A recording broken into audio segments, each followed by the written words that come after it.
Sorry, I couldn't come. The fog was between you and me. I came all the way to Bangalore airspace, and then I was diverted back to Chennai. So anyway, so had a good understanding of geospatial outlook from air. Okay, so I'm just I'm going to talk. I'm not talking the theory of data science or data analytics. I'm basically a user of data. So I'm going to give certain perspectives from a usage point of view. Specifically, where do we use data uh, for artificial intelligence and machine learning? Where we want to utilize this data to do certain work on that, certain predictions, certain analysis on the data. So at first, I want to basically cover one interesting topic of what we term as natural versus artificial intelligence, and I will basically talk about that now. Okay, very good. So I just want to spend around of the 45 minutes given to me, around 20 minutes on what is natural versus artificial intelligence. Where does natural artificial intelligence end, and where does natural intelligence starts? Is there some significant difference? So there have been these questions of a machine replacing a human being. Is it all really going to be possible? So let us have a small outlook on that before we actually jump into data and issues related to data. Why I want to cover this topic is to basically tell you that many applications may not require accurate data, but they can have approximate data. So I'll give some very interesting, hopefully interesting insights into this particular topic of where does artificial intelligence end and natural intelligence starts. So if you actually start and look at the evolution of uh, machine learning or artificial intelligence, one of the first uh, demonstrable artificial intelligence uh, that came to public was the playing of chess, where a computer was able to beat Kasparov, the world master, grandmaster at that time. And chess was eventually a very high rule-based learning system. A rule-based learning system wherein every coin there is a particular move, and there are only possible set of moves, and the rules are very well defined. And then for so the way the chess you had multiple levels of chess. When you play the chess game, it will ask you whether it could be level 1, level 2, etc. And what you see on the screen here, that you see that there is a level there. There's a tree, as you see there, and in the tree, uh, if you are going for level 1, that means for every move of you, the computer will find out what could be the possible moves it can make. And then level 2, for every move of that, what would be the moves you can make. And by that, it goes to multiple levels and find out which move at that point will give you the best results, say 10 levels down the line or so. So that is how chess game came into place to start with, and then there were a lot more of learning that went into it. Now, when we look at chess as a interesting thing, it was completely rule based, and then a lot of things, right from washing machines started. Fussy washing machine. What does it do? Depending upon the weight of the cloth, it basically adjusts the value, amount of water to be poured, amount of detergent it will take from the detergent bank. So these are some of the very interesting things that came as a practical example of intelligent machines. And all these were basically rule based. They did not have any data to support. It was ruled that if this particular parameter is satisfied, go and do this action, right? And then this rule-based system actually evolved, and what you see is on the next slide is in 1997 when you actually Kasparov. So, are you able to see the slide with Kasparov there? Yes. So in 1997, IBM Deep Blue actually bet Kasparov, and in 2011, the game IBM Watson actually bet the Brad Critter and Ken Jennings, and then Google AlphaGo versus Lee Sedol again. So we have seen Man versus Machine Chronicles from 1997 to 2016. But what is very interesting is the human brain actually consumes only 20 watt of power and its peak performance. But what you see here in 1997, what Gary Kasparov, that particular Power 2 plus 8 dedicated chip of IBM server consumed around 15,000 watts, while the 2011 experimentation consumed 200,000 watts, while the last one, 2016, consumed 300,000 watts. So we are at least 15,000 times uh, uh, more costlier. The machine the power consumption is 15,000 times of that of the human brain, and the human brain can do much more than just play Google AlphaGo or chess. So this is where the Man versus Machine Chronicle is, and then we actually want certain things out of data for the machine to learn from that data and give us some certain credible inputs or insights into what is happening in different fields. So the fields encompass things like health, agriculture, public utility services, etc. And now we want to see, this is an age unlike what we saw where chess came into existence in late 80s, computerized chess. Today, from those days to today, we see a massive growth in data, and because data is available in so large quantity, can we make some good use of this data? And that is where the whole notion of AI, machine learning to be a game changer in economic of the country is just coming up now. Now, now the entire thing is about bridging the brain-machine gap. Is there somebody in the audience who can just read out what is there on the slide there on this 500 rupees challenge? Actually, for the person who successfully reads, I used to give 500 rupees. Unfortunately, I'm not there. But can somebody volunteer to read it? The person in the front row. Yeah. According to a research study at Cambridge University, it doesn't matter what order the letters in a word are.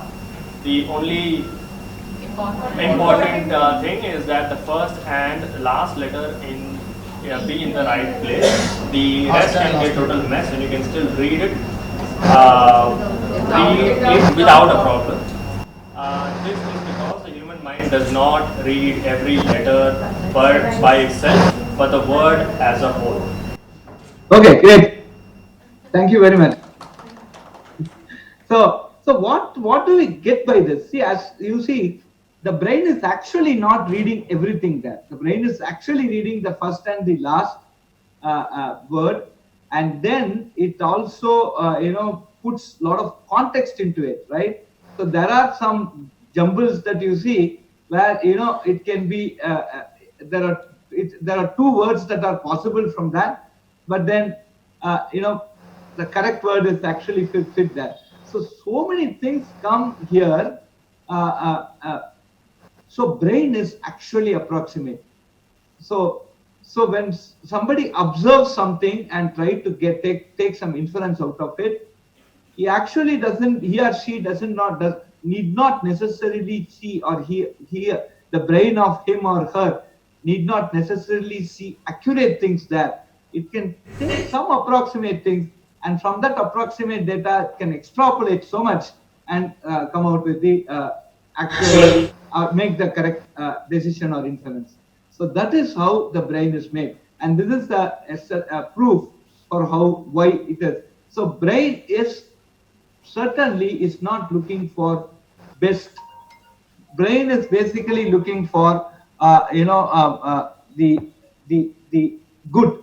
So good is the best is the enemy of good, and computers actually want correct answers rather than approximate answers. So computers that we use are very precise, while the brain is not, and that is going to be so. Whatever data analytics that we are trying to do to actually match the human brain, this is going to be a big challenge, and these are some things that we need to address. When we really want to look at data, massive amount of data, and try to get an inference, But still, will we get a correct inference is something that we need to debate quite. An inference that exactly matches what the human brain can do is something that we need to debate upon. Now, this is an example that you see on the left hand side. Uh, if I say, if I ask you 923 by 21, is it greater than 1.75? Within a few seconds, you will say, or not even a second, you can say yes. 923 by 21 is greater than 1.75. But if I ask you 923 by 21 is greater than 45, you will start thinking more quick, right? So there is something even in the question you ask, because if the question needs more accurate analysis, the brain actually tends to start doing that analysis and give you an answer. For example, 93 by 21, you don't need any that much accuracy to answer the question whether it is greater than 1.75 or not.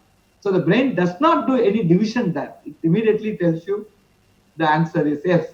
But when I ask 923 by 21 is greater than 45, the brain tends to do some division to give an answer, right? So this is something that we need to understand in great detail. So brain, depending on the need of that accuracy, somewhere it actually finds out I need accuracy, somewhere it says I don't need this accuracy. So depending upon the need for that accuracy, the brain actually starts working hard. While sometimes if you don't need that accuracy, it doesn't. But both times it gives you the correct answer. And that is one very, very important thing. Today, some of the very interesting challenges that you see, especially in embedded devices, what you see, there are four examples, at least three examples that I put there. One is that you go to some place, automatically, you go to a museum, so automatically there should be a guided tour which tells you what is what there, rather than some guide who is going to go and keep repeating the things again.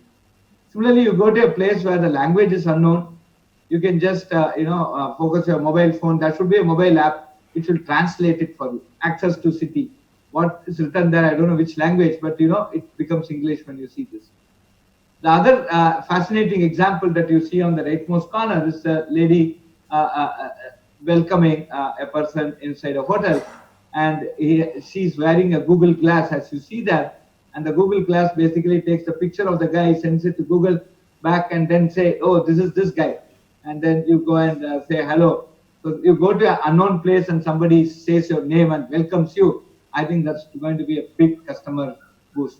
So these are all very interesting, very interesting, very useful sort of applications that we see. And all these things require some amount of machine learning and a lot amount of machine learning and artificial intelligence, specifically character recognition that we have seen, image recognition that you are seeing on, and real-time image recognition is what you are seeing on the as applications here. Right. So today with data, there is a lot of need for recognition, face recognition. There are a lot of natural interfaces that come up, and there are also things like augmented reality, and more importantly, you have these type of mobile health monitoring systems that are part of your mobile phone. So this is some very, very interesting things that are happening, and in this context, that the geospatial data or whatever we are looking for, especially these are all position-based services, and so this geospatial data will also be of great help when we are trying to do these type of applications where you allow people to move across the planet and try to get details about different places, warnings about different places, about temperatures, so many things that come up here. So, and then the other side of the story today is that we have a lot of data that is being collected, and all these things are kept in a cloud. Right today, even today, you have many of you may have surveillance cameras at your house. Now, the data from that camera actually goes to China if you have a high vision camera. So essentially, you will be collecting so that you can in your mobile you just click and you can get your camera feed from your house. From where do you get? It's stored on some cloud, and basically the cloud maybe here or maybe that, whatever, in China. If it is a high vision camera, we suspect it can be in China. I'm sure how many people know about where your house surveillance camera images are stored, right? So please go and find out, right? So there is a lot of context that is coming out from the cloud, and so this entire game of data analytics and data sciences that is done in a distributed manner, something that is done on your edge devices like your wearable watch, your Google Glass application that I showed in the previous place, and on your mobile, versus something which is transferred to the cloud, and there you do some analytics and bring back. So these are all some very interesting applications that we are seeing. Now, a lot of the effort has been going on bridging the gap between this natural intelligence versus artificial intelligence. So today you have what we call as GPUs, which are used for a lot of data analytics and data interpretations. There are certain accelerators that are there. Neuromorphic computing is coming up, and CMOS is the latest technology that we are using for making chips. But there are post CMOS devices that are coming. So we are today looking at around 10 power 10 operations per second machines, but we have to look at 3 into 10 power 14, that is 10,000 times or more operations, or 30,000 times more operations per joules is what is the final target that needs to do. So there are a lot of chips that are being made, specifically hardware that are made specifically to address this human machine gap that you see here. So the question is, can we actually bring the IBM Watson into the room, right? So essentially, because it's a huge server, which bet these guys in this game, say in 2011. So this brings us to the question between the distinction between natural versus artificial intelligence. So what you see on the right hand side is some person playing, a human playing a chess on a screen, and the computer is interfaced to the screen. Just translated, can a robot play with a human rather than a screen output? So that makes the challenge extremely complex. So this was actually pointed out by Kasparov. So Kasparov started playing chess. So he went into a room where there were 15 screens, and he was moving from one screen to another screen, playing, moving his chess coins, right? Then he gave an alternative. Can I put 15 Kasparovs and one robo move and do this? So that is going to be extremely difficult because you have to coordinate the robo's movement. The robo has to see the coin. It has to physically lift with its arm the coin and move, as you see on the right hand side. And those are big challenges that come. So there's nothing that. So yes, we have data, we can make certain things, but then that whatever interpretations we get, to actually translate it into an action, it essentially becomes extremely complex, and that is something that makes the difference between machine and the human being. So before I just wind up this particular part of my presentation, this is a very interesting book. I want everybody interested in doing data sciences, data analytics, and basically using this basically using this for your anything like geospatial or whatever machine learning stuff. This is a book that we need to learn. We need to study deep thinking, where artificial intelligence ends and human creativity begins. This is a book by Gary Kasparov, and I strongly recommend that you buy this. This is available in Amazon for 500 rupees. Just buy this, and this will be a very, very interesting, thought-provoking book. Right now, now I go to the second part of my presentation. I'll just close this. And I'll go to the second part of my presentation, which is on geospatial, specifically data sciences related to.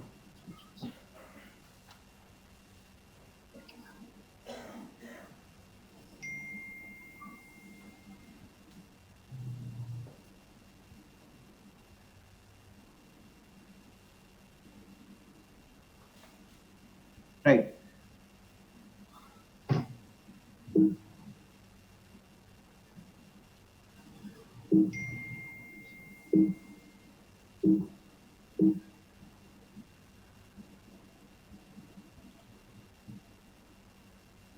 Right.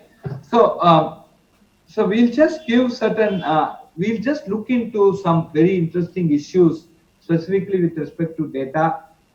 So let us try and understand the difference between data, data science, and data analytics from a practical perspective.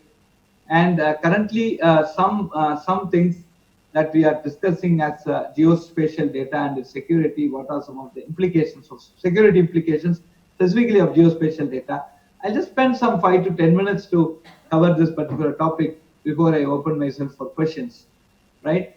So data today is basically connected by from different parts, right? And it is generated at different points.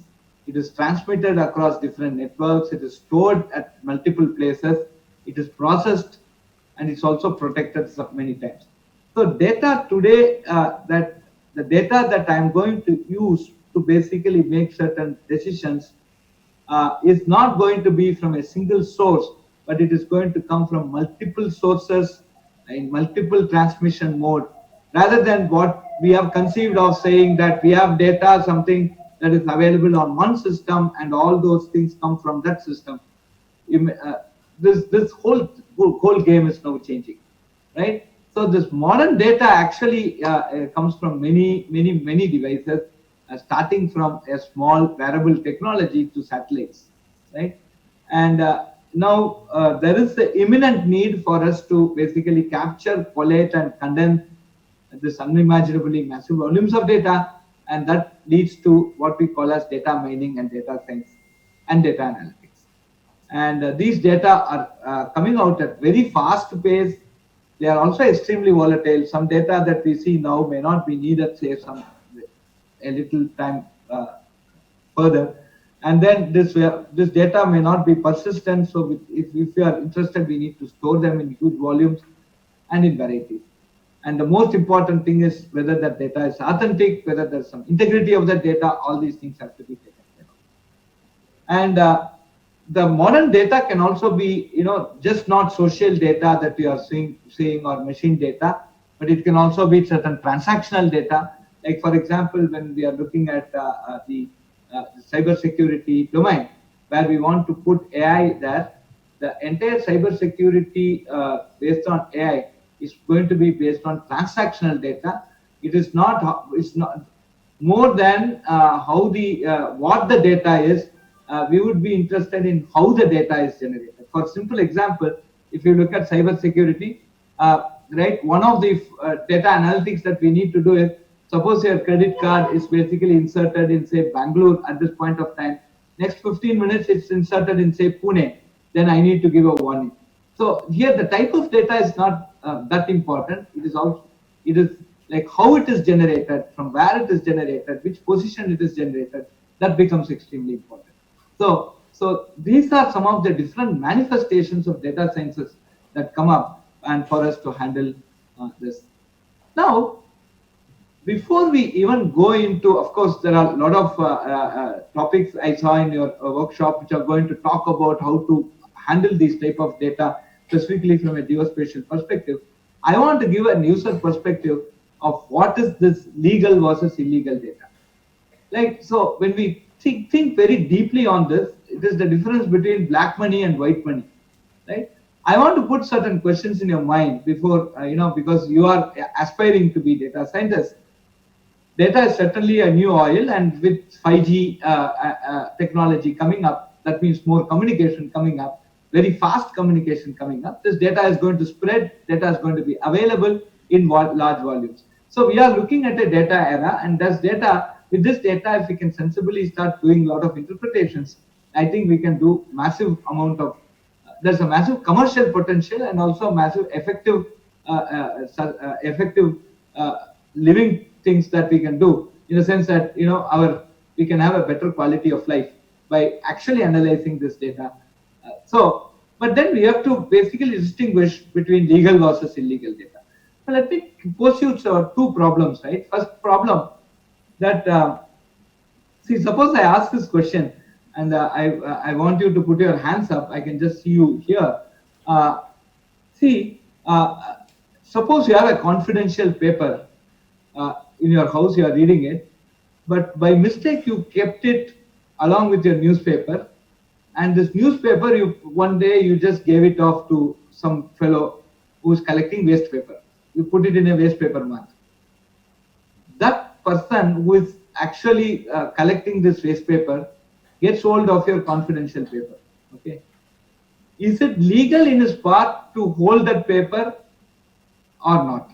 So the question now is highly debatable, right? So we can't make a statement because it is you who have given that data, given that to him, and he has just collected.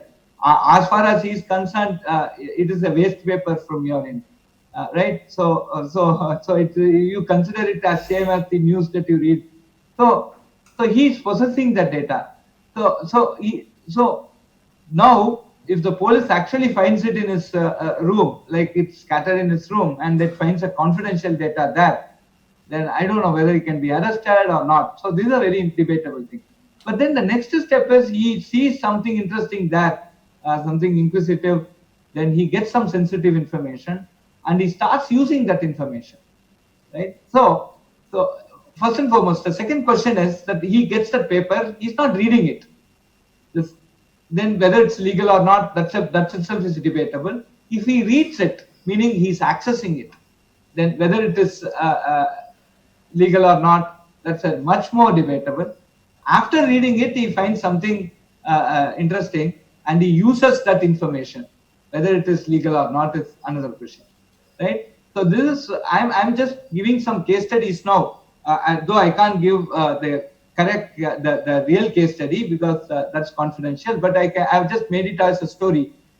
Let us take one of the problem that I put there, photocopier problem, right? So there was a photocopy machine in which there was a camera in the cartridge, right? And that camera basically takes a photo of everything that you scan, right? So, and the person who replaces the cartridge actually got hold of that camera, but you asked him to go and replace the cartridge. You ordered for a new cartridge and you say you can take it for re-inking. So he got hold of that camera. Now, then, so he could actually get access to all those. So the camera will have those photos, number one. Now the question is, he having access to the cartridge in which the camera is there, which contains sensitive document. Is that legal? That's a question. Now he takes a print of all the photos in that camera that is inside that cartridge. That's the second. Is it legal or illegal? And then from that he goes and say, probably you're running a business and you have certain tenders. So this guy goes and gives those copies to your competitor. Is it legal or illegal? So all these questions need to be very carefully answered. If you answer the first question as legal, like he is having that cartridge in his hand legally because you have asked him to take it, right? So if you say that is legal, then the second act we can't say a legal act and the consequence of a legal action, can it lead to an illegal action? So this is also some things that we need to debate very seriously. So this is a very interesting thing that you as data scientists first need to look at, because you have to understand the law of data. I'm sure it's going to come up. Sri Krishna Commission as Justice Sri Krishna Commission has dwelt very seriously on this. The next question is the laptop problem. Just I want to throw this. There was a criminal who was caught, and he was asked the password of his laptop. He did not say. He said he will not give it. But the police was able to open that laptop and actually got some very interesting data for investigation. Actually prosecuted him successfully, and so he spent 8 years in jail. After coming back, he sued the original OEM of that laptop, saying, "Hey, you guys told that if you don't have the laptop, nobody can get into it, but this police has got in. They don't know my password."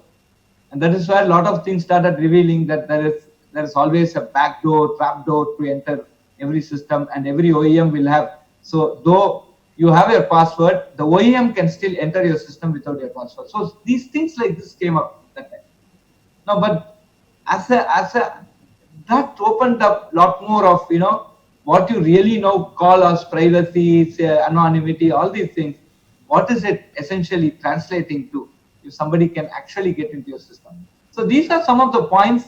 Now you can debate within yourself. Probably we don't have a time now to do that as a part of this presentation, but you can debate yourself, and you can see whether the criminal was actually right in actually suing the OEM for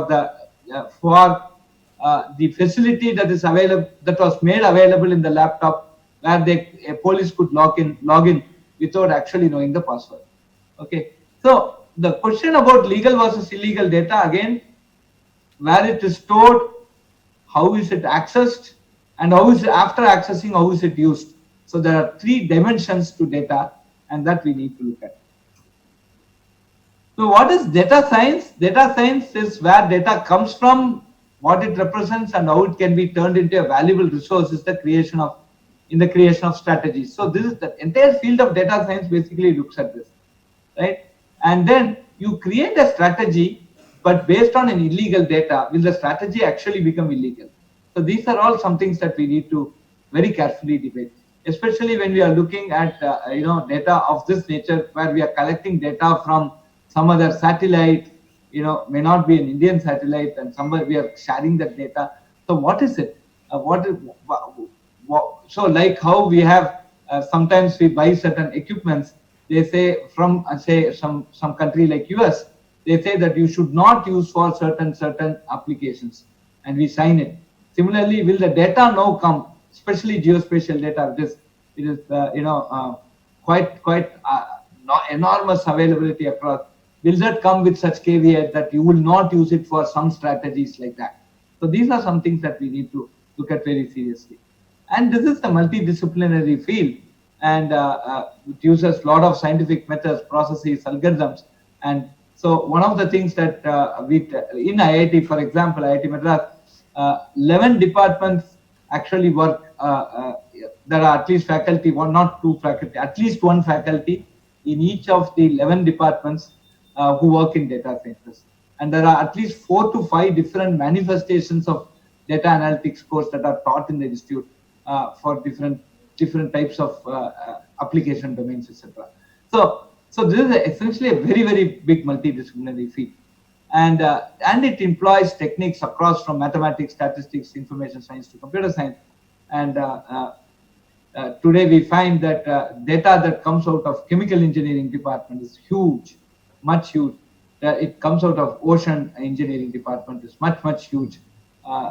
And biotech today, not the least, it has so much of data. So this data science is basically, and similarly, the data analytics is often seen as a subset of what we call as business intelligence. It helps in discovering, interpreting, and communicating of meaningful patterns. And so again, a lot of statistics are basically used here for data analytics. And data analytics actually is basically used to generate handle large scale data and generate certain insights which would take for a normal human being, probably not possible for a normal human being to basically get this type of an inference. And that is where data analytics can basically augment the human intelligence and make the decision process quite effective, wherein large amount of data can be looked at, and quick decisions from the data, quick interpretations from the data can be conveyed to the human being, and based on these interpretations, they can start making certain business decisions. So there's always been one confusion. Analytics is not reporting. Okay. So today when we see people just open up Metabase and show some n different graphs, and this graphs will essentially doesn't mean that we have done data analytics. So there is a lot more. There are 4 important aspects of data analytics, starting from statistical analysis, forecasting, predictive modeling, and optimization. Statistical analysis basically is to give an insight into you have a data of, say, a matrix of n parameters, which parameter or which data point is related to which other point, which data point basically has a bigger, higher correlation with something. So these are some of the statistical analysis which will give you some insights into the relation between these parameters. And by studying this relation and looking at new parameters that are input to the system, we need to forecast the behavior of whatever we are trying to model. And we essentially, that is another part. The second thing is to actually do a predictive modeling, and then finally a lot of optimizations could be done based on your this intelligence. So data analytics has a lot amount of things than just reporting, where you are looking at standard reports, ad hoc reports, queries, and alerts. Right? This is not just data analytics. There's much more that we have to look at it. Coming to the geospatial data, of course, there are lots. So today, position-based services, right? For example, Google Map is a very interesting position-based service. Ola is a very important service. Position-based services, including Swiggy, right? So Swiggy is also an extremely position-based service today. So these are going to be the leaders, right? There is a statistics, though I don't have the source here, that 95% of your internet-based applications or mobile-based applications are going to start using position-based services. So this is very, very important. And these can be used, this geospatial data can be used, I need not tell you, I think you have been hearing about that, but it can be used for managing boundaries, cities and planning, roads, railway transport, environmental, terrain and relief data, hydrography, etc. Right? So there are a lot of applications, lot of non-computer science applications spanning across every discipline of engineering, for which this data is going to be available, and the inputs from that the subject expert needs to be extremely crucial to interpret this data and take it forward. So there has been a very big boost in the engineering education system. Me being an educationist, I see this, that computer science essentially teaches you how to build data and data related systems. That's not the case. Computer science forms 5% of any machine learning or AI based things that you have generated. The major contribution comes from the subject areas, right? So if I'm getting data from, say, ocean, it's an ocean engineering guy who can interpret it. The computer science guy will tell you, okay, you have made this interpretation, how to write the query and how to do it faster, or how to basically start, which sort of network you can put to learn, right? And but the real semantics of the data, right, comes from the subject experts. So that's why we recommend saying that data science and data analytics should be taught across disciplines, so people start using it across disciplines. And that is where the real economic growth will happen. And then security is extremely important, specifically from an end applications perspective. As you see here, the main thing is that today I can basically have from the geospatial data have complete analysis about where are certain sensitive locations, movement of certain sensitive objects, and all these things can basically lead to high level of risk in terms of national security, unless we safeguard this data that is generated quite nice.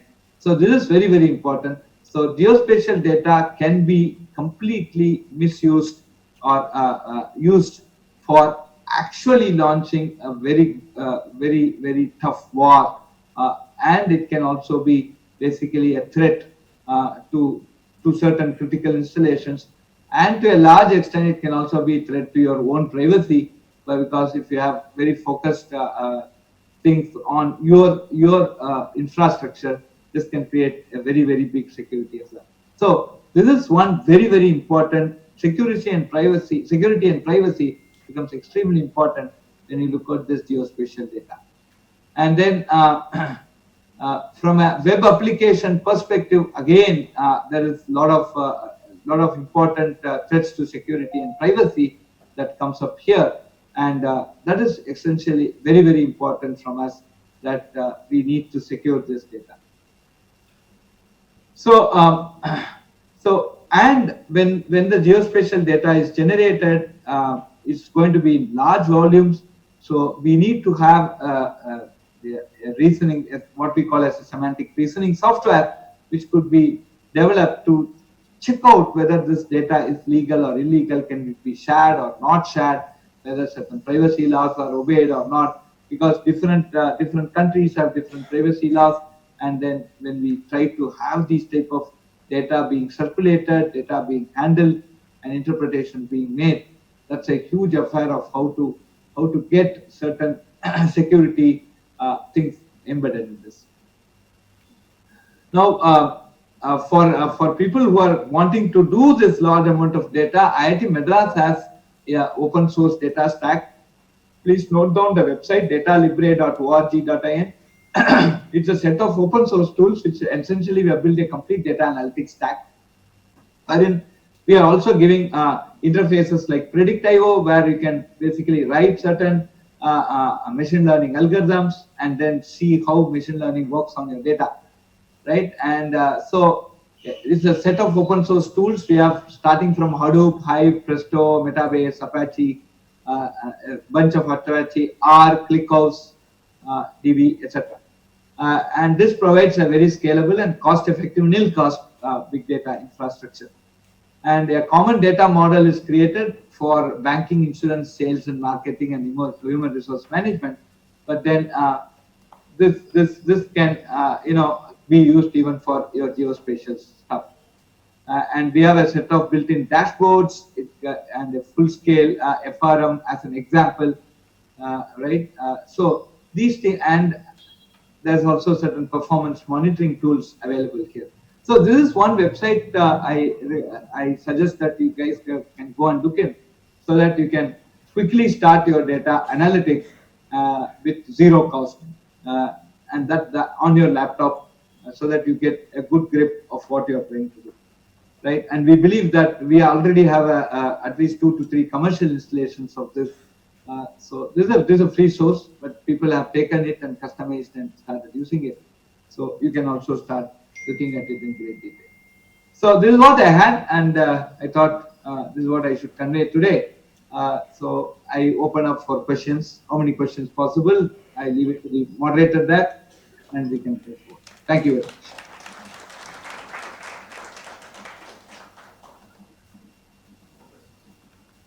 Your mic is muted. Yeah, sure. Any questions? Okay, so since I have a certain question, I'm the moderator, but I have a question. We had a Okay. session yesterday, and we were just a common question that came up is when you're doing AI, when you're doing ML, you're storing a lot of data, right? But then once we derive the insights out of it, many of them feel the need to delete that data or not keep it.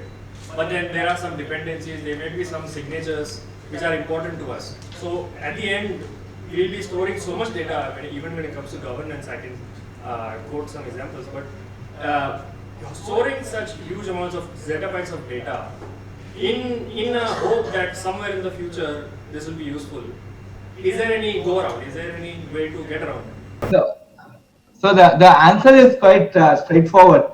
See, I have seen people, collecting stamps, right? For what? Okay, so that they say it's a hobby. So beyond some point, it is correctly up to us to see whether a particular data can be needed or not. That is where machine learning can also play a good role, right? If you actually train a particular machine learning engine, any CNN or some neural network, the neural network can essentially become a repository of your data. You can't recover exactly the data at a later point, but if you are convinced with the working of the neural network, then the neural network could have captured this data in some form, and it can store. So this is something that we can recommend. If you are extremely comfortable with that neural network, which and its behavior in terms of the type of decision you want to make.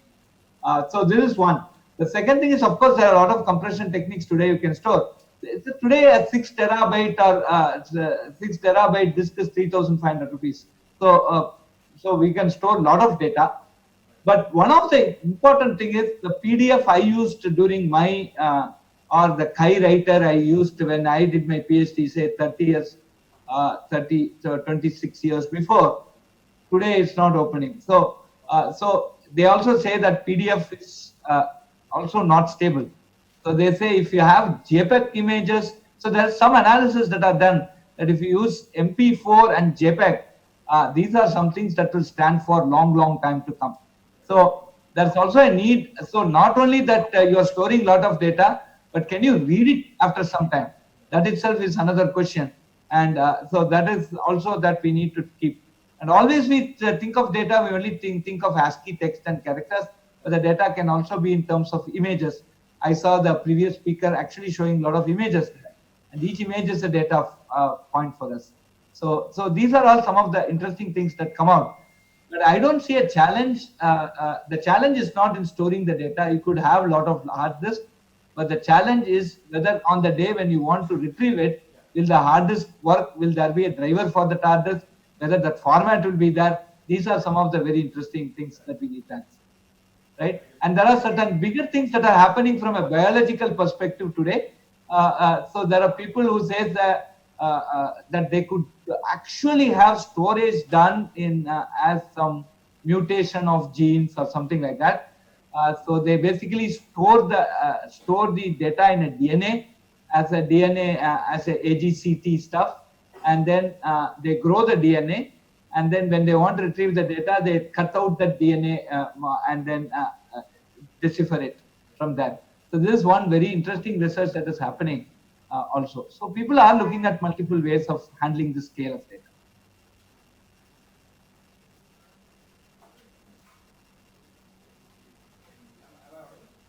Yeah, you are audible. Please. This question of mine is pertaining to, is there any specific peculiarity to the security of geospatial data, or that is just like sitting on any other database and the inherent security Yes, I understand your taken care question. of? See, as I had put in my last few slides, geospatial data becomes extremely crucial from a national security perspective, right? The point is, geospatial data may not be used for individual businesses like how your financial transaction data, etc.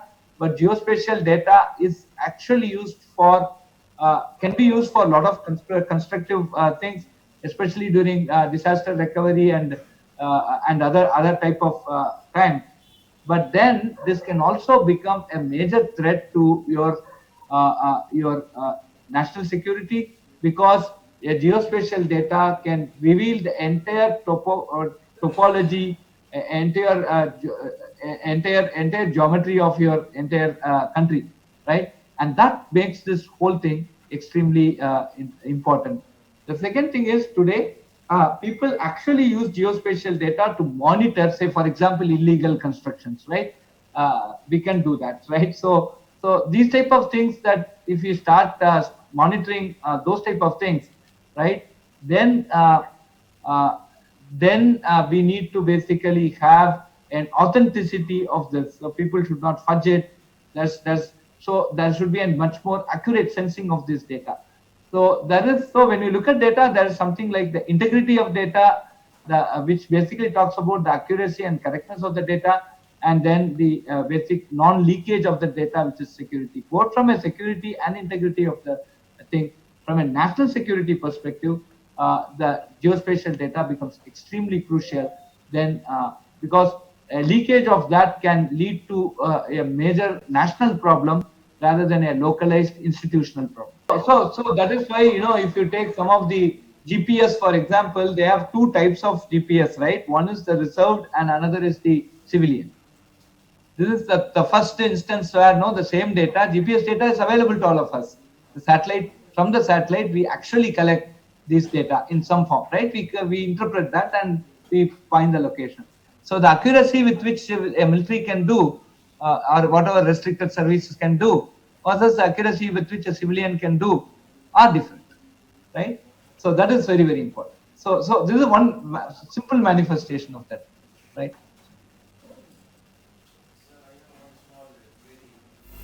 Yes. Many times we use the geospatial data for analysis on another purpose. I'm not able to hear you. Can you be a little louder, sir, please? Sir, actually, I am on a small query. Many Ah. times we use the geospatial data analysis. For this, Ah. we use the open source data. And from the open source software, we customize it and use it. Many times in the open source software, when we put the real data, people say that there is a possibility of leakage and the threat of the real data through this open source software. Is it so? Okay. Okay. Let me rephrase your question. The, the question is open source more secure or less secure than closed source? Right? In some sense. Right? So that's the question. So what is closed source? Closed source is open source for the rich. Correct? Right? Right. See, for example, let us take ARM processor today.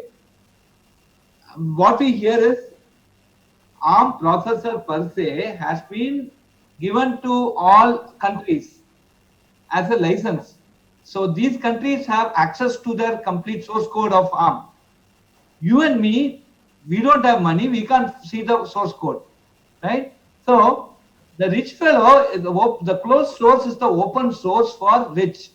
That means the closed source is actually a selectively open source. That is something that everybody has to understand, right? This selective open source is much, much more dangerous than a fully open source, right? Right? So that's an answer.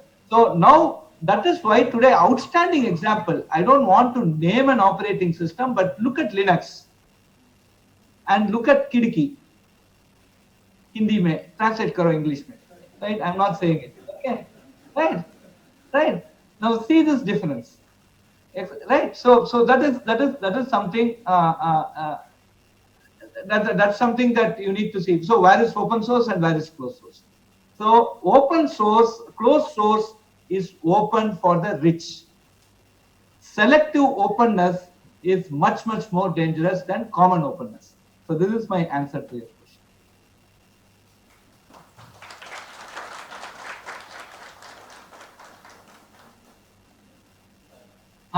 Can you unmute? Please unmute the mic. Yeah, now we can talk. Yeah, talk. We are talking about geospatial data and its security, national security. Yes. Okay. So, how far is worth switching from DCDR storage to cloud storage? Okay. Right. So this opens up a very interesting topic of what we call as data localization. I think many of you would have been talking about data localization. Where do you store this data? So I want to ask this question. How many people have surveillance camera at your house? Don't say, yeah, everybody has. And you can monitor your house through your mobile, right? Yes, right? So where is it stored? We don't know, correct? You don't know, right? And then you have a camera that is facing your street, right? So let us say in Bangalore, how many cameras will be there? Forget yaar, Nias mein kitna camera hai? Cha. Okay, right? Over. Now all these images will be let it say goes to somebody. That somebody will know what is happening in your street. That somebody will know what is happening in every street. Okay, so this question now basically boils down to data localization. See, today there is a trade-off. What can I store in a mobile device? Right? That's very limited. Right? I have limited storage here. The amount of data you store. Suppose I want to store the entire surveillance camera in a mobile. I can only store 5 minutes of the data, after which the mobile will flood. Okay, one thing is it will consume a lot of power, and then the total amount of storage is limited. So I have to go in for large scale storage at some point. Right? So I can't say I will not have a cloud-based interface at all. I need to have a cloud-based interface, and I have to store a lot of data in the cloud. There is no question about that. Now, where do you store this data is the question he's asking. So if you have a trusted cloud, then it is fine. If you do not have a trusted cloud, then you are in danger. So there are only two alternatives here. So there's nothing big that we can debate on that, right? So now what is trust? Trust is a very see, you want to say trusted cloud. Cloud is, so any computing system is a mathematical system, and we want to give a mathematical definition to trust, right? Trust is can never be defined mathematically, right? How many people are computer scientists in this group, right? And how many people remember discrete mathematics? Okay, so if I want to prove A is equivalent to B, right? Then I need three things, right? The relation should be symmetric, the relation should be reflexive, relation should be transitive. Take trust. Sometimes I don't trust myself, so it's not reflexive. I trust you, you may not trust me, so it's not, it is symmetric. It is not symmetric. A trust B, B trust C, A may not trust C, so it's not transitive. I trust you in the morning, I don't trust you in the evening, so it is temporal. I trust you for something, I don't trust you for something else, it's context dependent. So trust as a entity, as a phenomena or whatever, as a relationship, transcends all properties of mathematics, right? And still you want to have a mathematically proven trustworthy system, and that is essentially where the problem of trust comes. So again, coming back to your question, I need a quote unquote trusted cloud service which will not leak this information out. And that's the only solution today. And that is why this data localization is becoming a big thing, right? So why is some friendly country, quote unquote, crying over data localization? You should not keep, you should give it to us, because for them, this data is useful in many forms. Not only just they want to put a war on Earth, they have a lot of commercial implications on that. So tomorrow they want to decide what should I export to India, right?